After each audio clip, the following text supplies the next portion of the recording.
Welcome back. You are watching Global Eye. US Senator Jon Ossoff is on an 8-day visit to India to boost bilateral ties between the two countries. The 35-year-old Democrat senator who represents Georgia is the youngest United States senator in 3 decades. Ossoff interacted with the industrialists in the country, including senior executives from the Tata Group, Kotak Mahindra Bank, Aditya Birla, Mahindra Group, among others. I caught up with Ossoff and started by asking him about the business opportunities in the state of Georgia.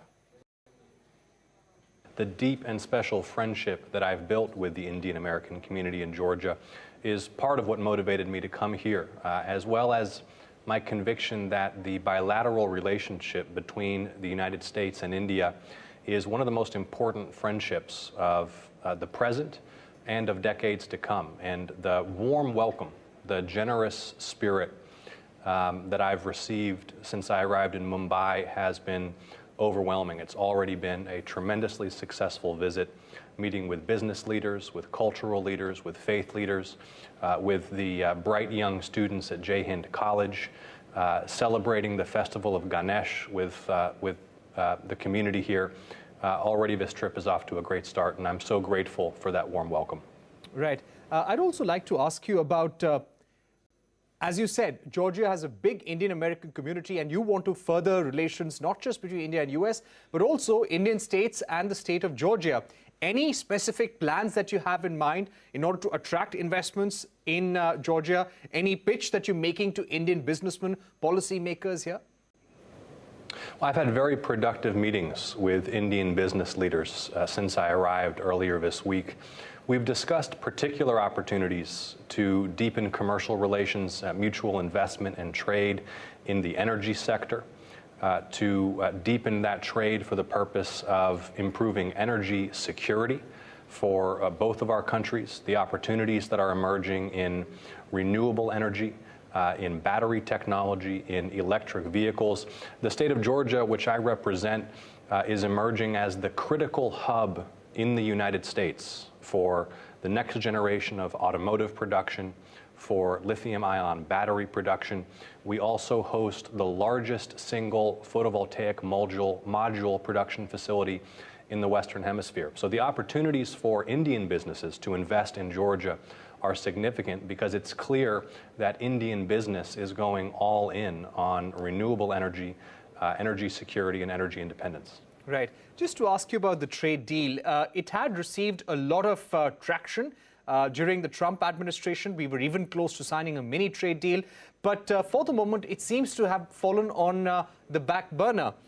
What is the view of the Biden administration on any trade deal with India or even trade negotiation at this stage? Well, I don't speak for the Biden administration, but I am in regular touch with the United States Trade Representative Catherine Tai and her team. And an issue that I've openly raised with my Indian colleagues is my desire to improve market access for Georgia farmers to the Indian market, particularly in pecans, which are a nut that is a key crop grown in my home state.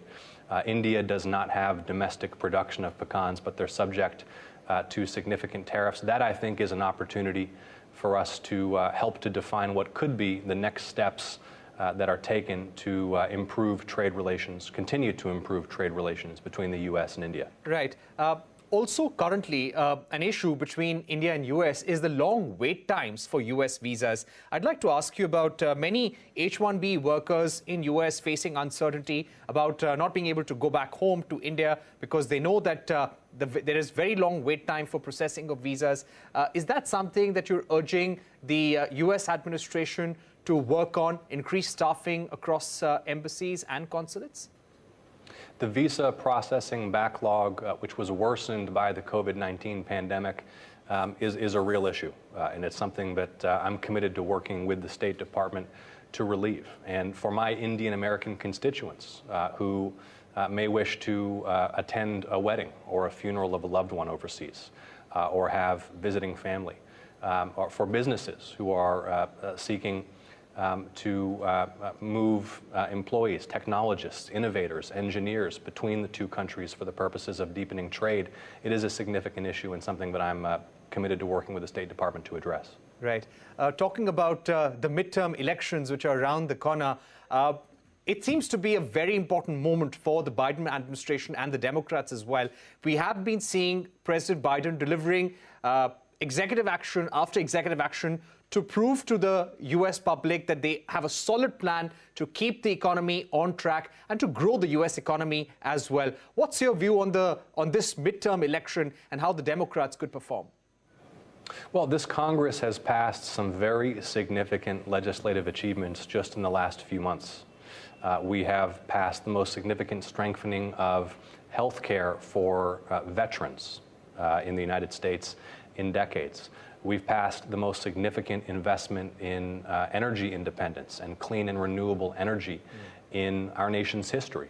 We've passed legislation to reduce the cost of prescription medicines for seniors and elders in our society just in the last few months. So there's a significant record of achievement built in just the last few months. I'm not going to get into election forecasting. In the state of Georgia, I will be campaigning hard to ensure that my colleague, Senator Reverend Raphael Warnock, is reelected to a full term. Right. And just to top it with one final question about the rise of the Indian American in American politics, in American business. How do you see that growing, Senator Ossoff? The Indian American community in Georgia is thriving. It's beloved, and we're talking about entrepreneurs, engineers, civic leaders, significant political participation, more and more Indian Americans who are running for public office in Georgia and across the country. And again, the friendship, the extraordinary warmth of the friendship that I've built with Indian Americans in Georgia is a big part of what inspired me to lead this delegation to India at this crucial moment in the bilateral relationship between the United States and India. So for all of the Indian Americans in Georgia who are tuned in, it is my pleasure and my honor to serve you. And as always, if I can be of any help to you, it's ossoff.senate.gov.